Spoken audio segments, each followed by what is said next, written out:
Hey guys, it's Steven with the Bytes chart update. Went ahead and created this week's weekly pivot. For the weekly pivot, the numbers I use were the high of $52, the low of 27, and a close of 29. And the numbers that it gave me were $20 support for the price of Bytes. We have the central pivot at 36, and we have the resistance one at $45.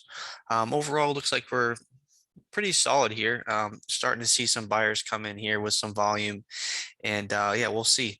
So overall, the main reason why we're just not seeing much going on is over the last couple days, the amount of holders has gone down by about 40. So a lot of people just came in expecting something to happen with the Neo Tokyo events this week, and possibly some utility coming in, but we just haven't seen that yet. So just some impatient people getting rid of those bytes. For the bytes to Ethereum ratio, pretty similar chart. I went ahead and extrapolated the previous week's supports here, and as you can see, it really did try to find some support throughout the week, but overall, just after we got the news that we're not going to be using bytes this week, so just people just kind of selling off here. So this support tried to help try to get some support here, and then we just ended up on the R3, which is the strongest support for the week. So good to see that hold. So what I am looking for is to see this range hold as support going into this week, even though the actual support using these pivots are much lower. I'm definitely still going to watch this range here. For me, this 0.001 or zero point zero 0.01 on the ETH ratio is going to be an important line in the sand to watch. So we'll keep an eye on that. And for the liquidity, as you can see, if we drop below 0.0093, it'll drop off real quick. So there is a possibility we do get like a quick spike down. And yeah, I mean, this really isn't that much money. If you're talking about 1, 2, 3, 10 ETH, that's only like what, $30,000. So considering how many bytes there are out there and people using bytes as their income, we definitely could just see this just kind of fall off a cliff here. So for me, I am earning about 4 bytes a day.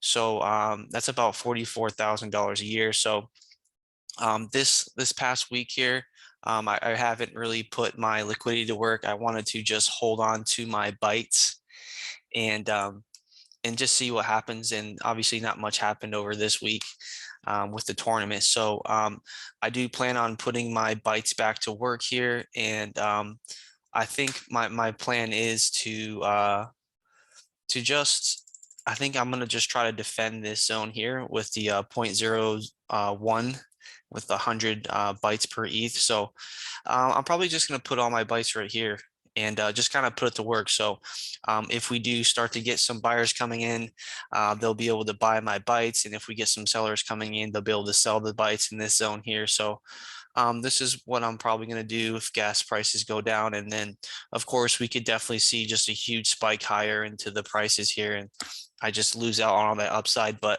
as of right now, that's going to be a risk I'm willing to take because, like I said, I just want to defend my income. So we keep an eye on that. Overall, just the last couple of days, volumes sticking under 1 million. Not too much going on with that. And as I showed earlier, the amount of holders are going down.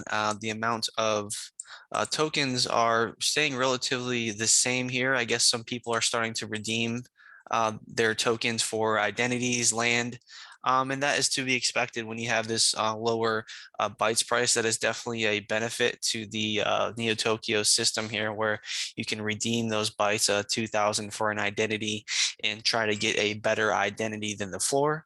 So I think that's what we're seeing here with these the supply going a little bit lower here.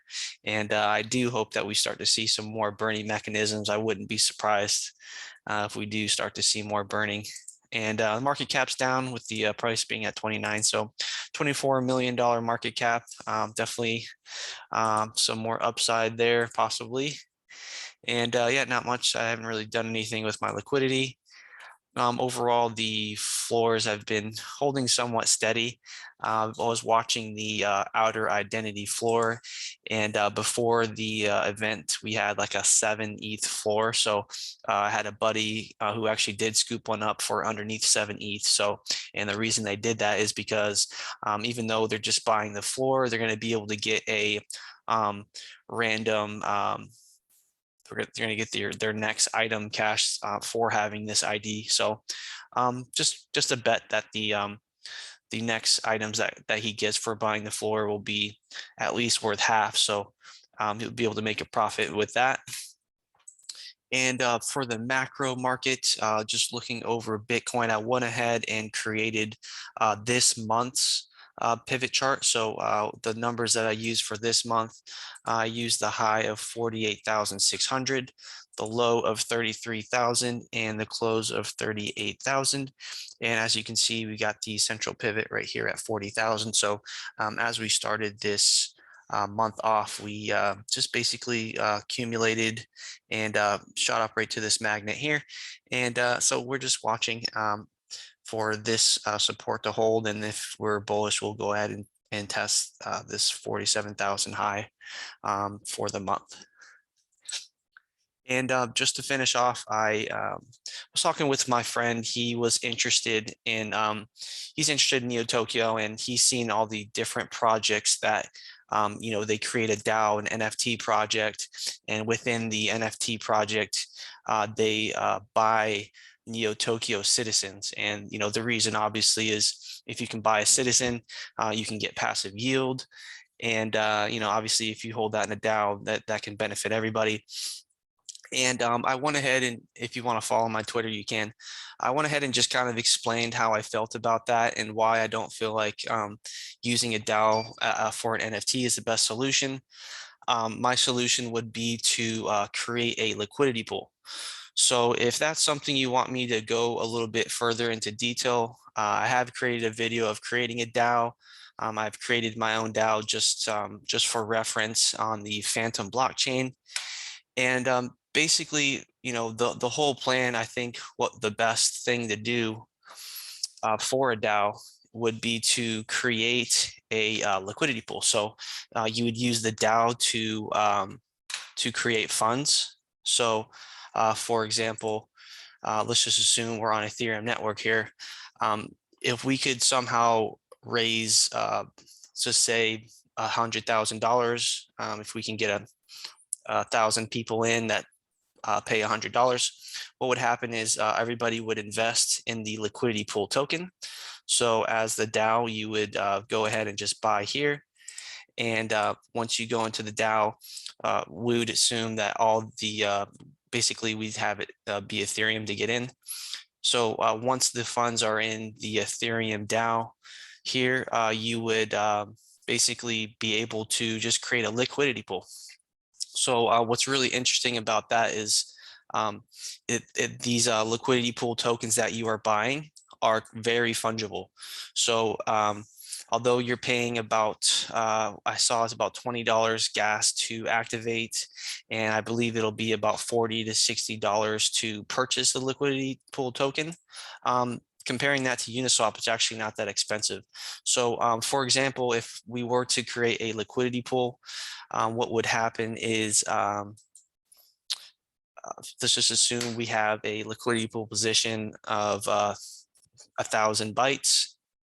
And if you own, let's just say 10% of that, and you bought into the system, you would be able to basically buy, and you would own 10% of that liquidity pool. And if whenever you want to sell, you could simply just sell those liquidity pool tokens. And what ends up happening is you are allocated, depending on the position of the liquidity pool, your fair percentage. So the liquidity pool would exit, and then you would get your bytes and Ethereum or whatever ratio was in the liquidity pool. So it's a pretty interesting system. I could definitely go into it more.